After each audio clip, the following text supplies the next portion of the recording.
Tobago is a small island nation in the Caribbean. The Caribbean is made up of many islands, and Trinidad and Tobago are the farthest south, closest to South America. The country is commonly often called just Trinidad for short. When African people were kidnapped by the Europeans and brought to Trinidad to be slaves, an important part of their culture that came with them was drumming. African hand drums are played to communicate, celebrate, mourn, and inspire. They are played in times of peace and war, planting and harvesting, and birth and death. The European enslavers believed that enslaved Africans were using their drums and songs as a way to plan revolts. This frightened the enslavers, so they banned all drumming. The enslaved people refused to let their traditions die, though. Using their creativity, they came up with new instruments and ways to keep their culture alive.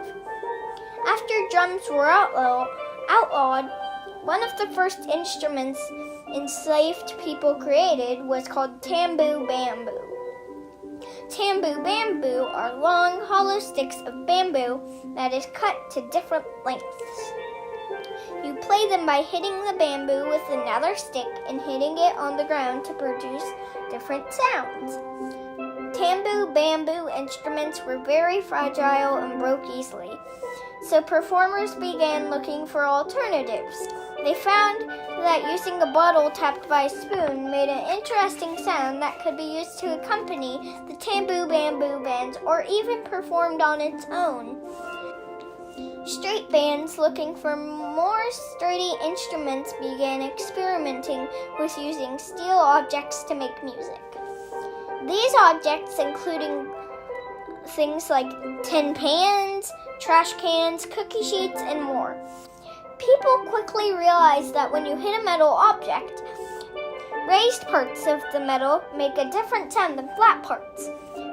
This discovery is what led to the creation of the first Steelpan instruments. The first steel pans were made of small metal containers. By controlling the shape of different bumps on the metal, the musicians found that they could create notes. One of the earliest steel pans was called the dadoop and had 2 notes.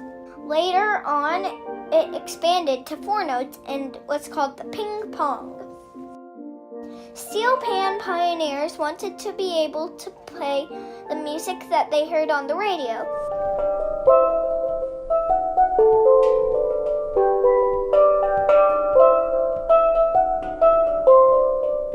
I was very musical because my father had 7 brothers and all of them were musicians. Sterling Betancourt grew up in Trinidad. In the late 1940s, there were intense conflicts and rivalries between local steel bands on the island. They used to stone the police. They used to be stoning them, and the police have to, down the hill, they have to run. So they used to leave those people on the hills alone to play their pan on the street without permission. To calm the situation and unite the musicians, it was decided to send one band from the whole of Trinidad, the Trinidad All-Steel Percussion Orchestra, to the Festival of Britain.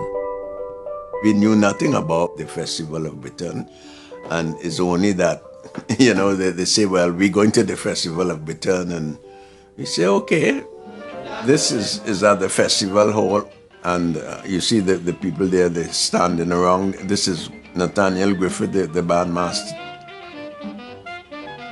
This one is me here.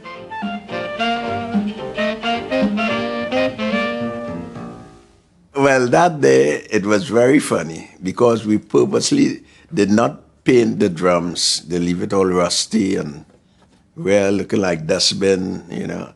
And we set up and, you know, and people start to laugh, you know. They giggling. What these black men gonna do with these old dustbins?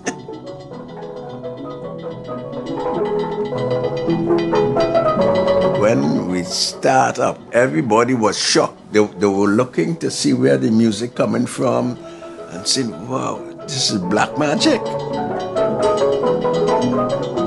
And we had the West Indians who were there, they were dancing, and it was very nice.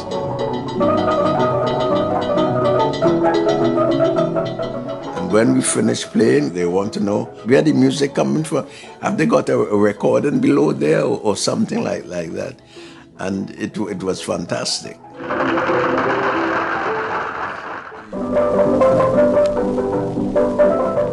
How much Steelpan music had been heard in Britain before you came? None. Nobody never knew nothing about Steelpan. No, they didn't know anything about that. That really opened out the art form of colored people in Britain. So it was worthwhile, the festival. And I hear they have it every 100 years. Huh? Through years of tireless invention, they were able to create the full family of instruments that we know and see today. Modern steel pans can play any type of music, from traditional calypso to pop to classical. What do you think the future of Steelpan will look like? This is our DNA.